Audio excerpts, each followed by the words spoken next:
digamos, como lo importante y lo grave es que realmente puede llegar a producir alteraciones en múltiples niveles, sobre todo a nivel del crecimiento y el neurodesarrollo. Es la principal causa de retardo mental prevenible y lleva a secuelas graves, principalmente pues a nivel neurológico, en caso de que no se detecte y no se trate oportunamente. El tamizaje de esta enfermedad del hipotiroidismo congénito es algo obligatorio y está pues como tal en nuestro país en una resolución incluso pues a partir del año 2000. Esto hace pues que a todo recién nacido se le haga obligatoriamente la prueba de TSH, bien sea de muestra de cordón o talón o sangre por venofunción usual, pero obliga a que estemos pues vigilando esta entidad. Es importante también pues educar a los padres en caso de que el resultado no se le pueda dar inmediatamente al paciente sobre la importancia de reclamar el resultado, porque es algo que si no se comienza a tratar adecuadamente pues puede generar secuelas graves. Los resultados en Colombia pues indican que hay una incidencia pues que es variable de 1 en 500 casos hasta 1 en 3000 casos, dependiendo pues de la localización de cual estemos haciendo referencia en estos datos de epidemiología. Como les había mencionado, pues es la principal causa de deterioro cognitivo prevenible y es algo que es fácilmente diagnosticable, que se trata fácilmente también, que el medicamento pues es relativamente económico y está asequible pues para cualquier persona, incluido dentro del plan obligatorio de salud. Y por el contrario, si no se hace un tratamiento adecuado, pues la rehabilitación sí tiene un alto costo tanto a nivel personal, familiar como social.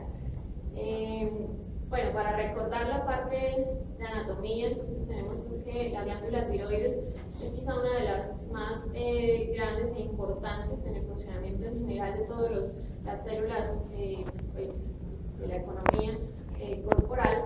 Tiene pues sus dos lóbulos y un istmo, y pues recordar también la importancia de las paratiroides.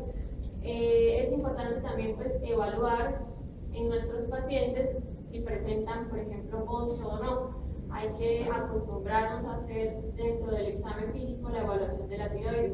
Existe una clasificación de la OMS por grados, dependiendo de si es palpable o no y si es visible o no. Entonces, para recordar la parte de la clasificación del bocio dentro de la clasificación de la OMS, entonces tenemos que el grado 0 es cuando no es palpable, el grado 1 se divide en 1A y 1B, entonces el 1A sería palpable, pero no visible, el 1B es palpable y visible con el cuello en hiperextensión, el grado 2 sería una glándula que es palpable y visible en posición normal del cuello, pero no es tampoco tan aumentada de tamaño, y el grado 3 ya sería un bocio gigante que es visible incluso a distancia. Entonces es importante también que nos acostumbremos a revisar si el paciente que estamos examinando presenta o no bocio. Esta es pues una gráfica como la visión microscópica de las estructuras internas como tal de la glándula. Recordar acá pues que debe existir una integridad del eje hipotálamo, hipófisis, glándula tiroides para que exista un adecuado funcionamiento. En los casos de hipotiroidismo primario, lo que ocurre es pues, que no hay una adecuada producción de las hormonas tiroideas, por lo tanto, si estamos haciendo unas pruebas séricas de hormonas tiroideas, pues la T4 libre, que es principalmente la que vamos a medir, va a estar baja, y en respuesta a eso va a hacer un feedback positivo haciendo que la TSH se aumente, tratando de estimular a la glándula tiroides para producir. Entonces, en el caso del hipotiroidismo, lo que vamos a encontrar es una TSH aumentada y una T4 libre baja, a diferencia de lo que ocurriría, por ejemplo, en un hipertiroidismo, donde tendríamos pues lo contrario, T4 libre aumentada y TSH baja, suprimida. Pero existen unas condiciones en las cuales existe un hipotiroidismo central, porque hay alguna alteración a nivel del sistema nervioso central, ya sea por trauma, por infección, por tumor o por alguna otra condición en donde pues el eje está afectado, pero a nivel más alto. Entonces esa TSH también va a estar baja y las hormonas tiroideas también van a estar bajas. receptor está a nivel nuclear y esta hormona cumple varias funciones. Dentro de esas, pues habíamos mencionado que está relacionada con el crecimiento, el desarrollo neurológico. A nivel cardiovascular también cumple unas funciones importantes. A nivel del metabolismo y de la producción o la síntesis proteica también es importante.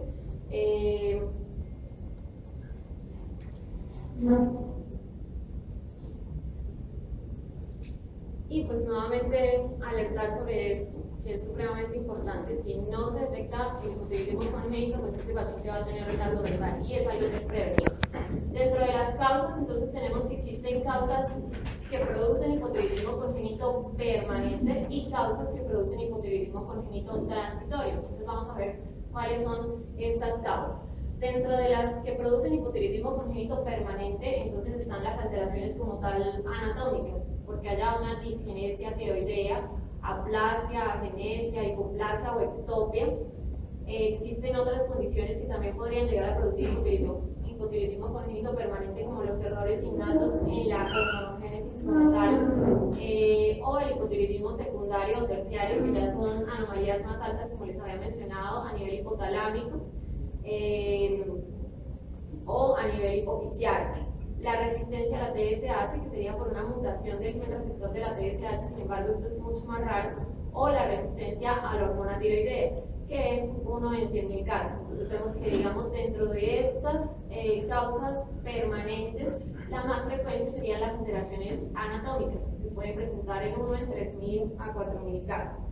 Y ahora las causas que pueden llevar a producir un hipotiroidismo congénito transitorio son las siguientes. Dentro del hipotiroidismo primario, es decir, cuando hay una alteración como tal, solo que si la glándula como tal es la deficiencia o el exceso de yodures, la medicación antitiroidea materna o los anticuerpos bloqueantes del receptor de TSH, que son transferidos por vía transplacentaria por la madre. Entonces, habíamos mencionado que es obligatorio hacer el tamizaje a todos los recién nacidos, por lo menos en nuestro país, para hipotiroidismo congénito con TSH, que es lo que hacemos acá en Colombia. Pero si la madre tiene algún trastorno tiroideo, bien sea por hipertiroidismo o hipotiroidismo, es obligatorio más aún hacerle pues las pruebas completas con TSH T4 libre y de forma temprana, porque estos niños están en más riesgo de presentar trastornos tiroideos por el paso transplacentario de los anticuerpos. Hipotiroidismo secundario o terciario de forma transitoria puede ser por la exposición prenatal a un hipertiroidismo materno, la prematuridad o el uso de algunos medicamentos en la materna como esteroides o dopamina. Y otros como la prematuridad, el recién nacido con bajo peso al nacer o los niños que están críticamente enfermos, también pueden llegar a presentar un hipotiroidismo transitorio, que pues estos van a tener un mejor pronóstico que los anteriores. A pesar de que ya sabemos que es algo obligatorio, se siguen presentando casos de hipotiroidismo congénito no diagnosticados de forma oportuna, y eso es porque no se hace la tamización en el 100% de los casos, o porque no se confirma el diagnóstico aunque la prueba de tamizaje lo sugiera, o porque no hay adherencia al tratamiento, y eso también es una falla de pronto en la educación que se le da a los padres, porque no se les recalca la importancia que es tratar este tipo de entidades para evitar un problema neurológico, o porque las técnicas de laboratorio son erróneas, o pues bueno, fallas en promoción y prevención o conductas inadecuadas frente a los resultados de laboratorio. A veces el error existe en que nace el bebé, le toman la muestra y ese resultado nunca es reclamado o nunca se le informa a los papás o se les informa tardíamente. Entonces ahí se presentan ya problemas. Con respecto a las manifestaciones clínicas, entonces tenemos que es más probable que el neonato afectado inicialmente se encuentre asintomático en un periodo temprano. Eso pues dificulta el diagnóstico desde el punto de vista clínico. Por eso tenemos que hacer la prueba diagnóstica, de tamizaje a todos los recién nacidos para detectarlo oportunamente antes de que inicien los síntomas. Porque cuando ya inician los síntomas, pues ya el paciente está críticamente comprometido y recuperarlo pues puede llegar a ser más difícil. Menos del 5% de los casos puede ser detectado clínicamente, y de ser así, pues cuando uno ya encuentra un paciente con signos y síntomas característicos de hipotiroidismo congénito, ese paciente pues ya está más comprometido y puede quedar con secuelas neurológicas de por vida. Dentro de las manifestaciones clínicas, ¿qué podríamos llegar a encontrar? Entonces puede presentar el recién nacido problemas en la alimentación. Entonces es un paciente que tiene una succión débil o deficiente, que se queda dormido cuando le están alimentando, que presenta estreñimiento, que la primera deposición no la hace como normalmente se debe hacer en las primeras 24 horas de vida, sino que cursa con estreñimiento. Puede presentar hernia umbilical. Es un paciente que está hipoactivo, que no tiene pues unos reflejos y una actividad y una comunicación pues, con su entorno como normalmente lo hace un recién nacido, sino que está hipotónico, quieto, puede llegar a tener ictericia prolongada y también pues, tiene dificultades para la termorregulación. Entonces es un paciente que más fácilmente presenta hipotermia comparado con pues, un neonato normal. Va a tener una acumulación de mucopolisacáridos y lo cual pues, va a hacer que esté en un estado mixedematoso, con unas facies edematizadas, amotadadas, con una lengua prominente, protruida, la piel y las maneras pues, van a estar alteradas también, la piel va a ser seca, con cerosis, el cabello va a ser pues, con pérdida del brillo normal, áspero, quebradizo, las uñas también pues, van a tener mayor fragilidad y alteraciones como tal en el crecimiento pues, de las maneras. Y otra cosa característica es que pueden presentar también alteraciones, las fontanelas pueden estar pues, más amplias de lo que normalmente presentan un recién nacido, con una fontanela posterior mayor a 5 milímetros, o que el cierre pues, de las fontanelas se haga de forma tardía. Este es un video de un recién nacido que llegó al servicio de urgencias. Ya tenía realmente como 27 días de vida. Como ustedes lo ven, es muy hipoactivo. Es un paciente que no tiene una actividad normal. Y era un niño que había nacido en una institución de Bucaramanga. Le habían tomado la muestra para TSH, nunca le dieron el resultado ni alertaron a la mamá sobre la importancia de recoger la misma. Tenía ictericia, no se ve muy bien ahí en el video, pero tenía una ictericia prolongada para sus 27 días de vida.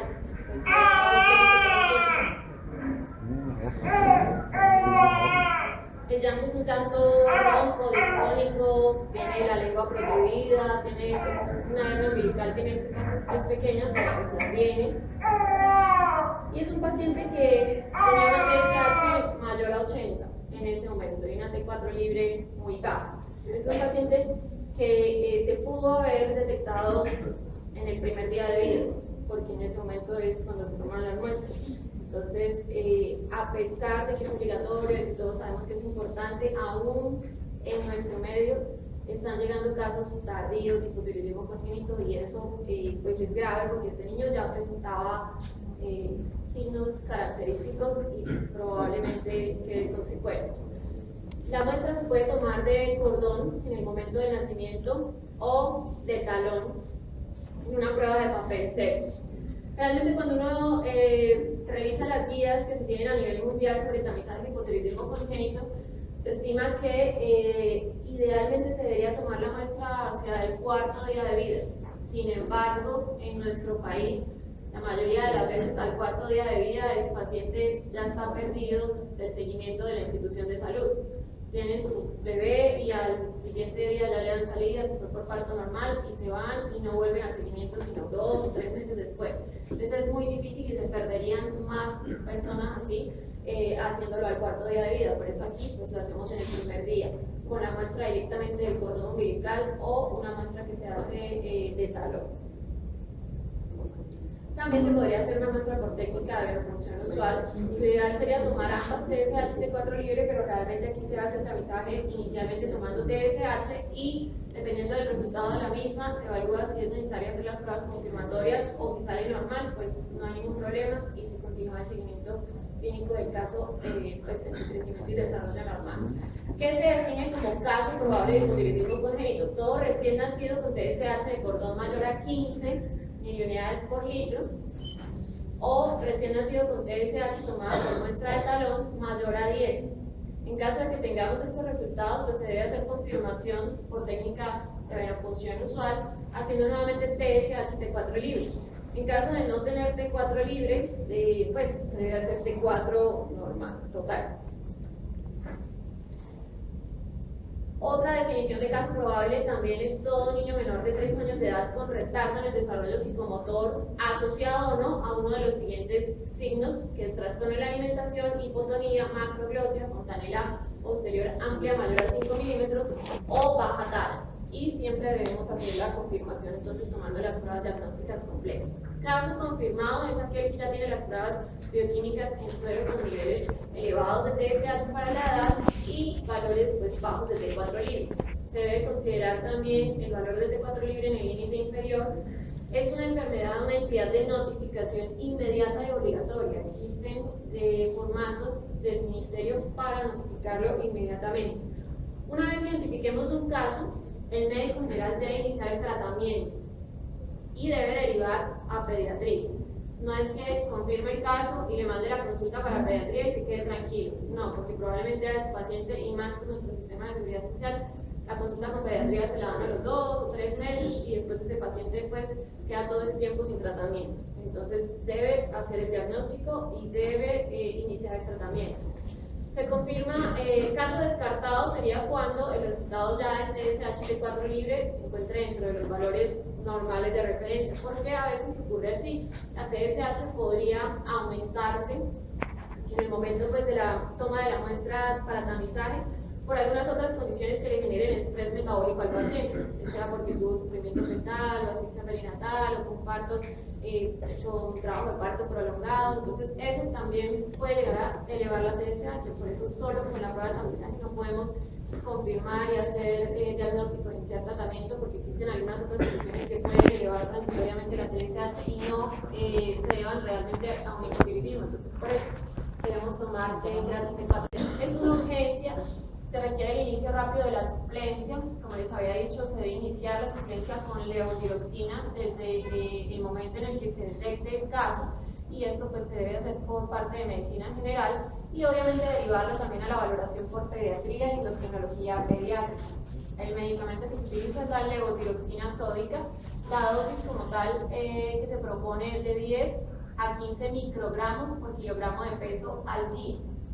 En promedio, pues 12.5 microgramos por kilogramo de peso al día. Idealmente con este tipo de suplencia hormonal, pues si se puede, si se está dando un paciente a unos padres que puedan adquirir el medicamento pues, comercial, es mejor que el genérico, porque realmente pues, con el genérico se ha demostrado que lograr los niveles adecuados es más difícil. La levotiroxina se tiene que dar en ayunas, a la primera hora de la mañana.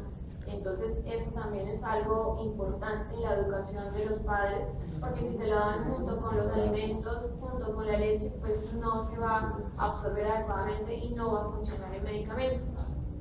¿Cómo se hace el seguimiento paraclínico? Entonces, una vez iniciada la suplencia con levotiroxina, entonces la T4 libre, más o menos hacia los 15 días de haber comenzado la suplencia o el tratamiento, ya se debe modificar, y la TSH sí tarda un poco más en normalizarse.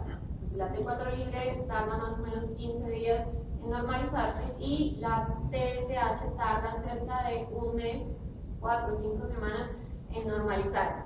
Entonces, ¿cuándo se le deben tomar las primeras pruebas diagnósticas para verificar si el tratamiento que estoy dando es adecuado, si la dosis es correcta o si debo hacer un ajuste en la dosis?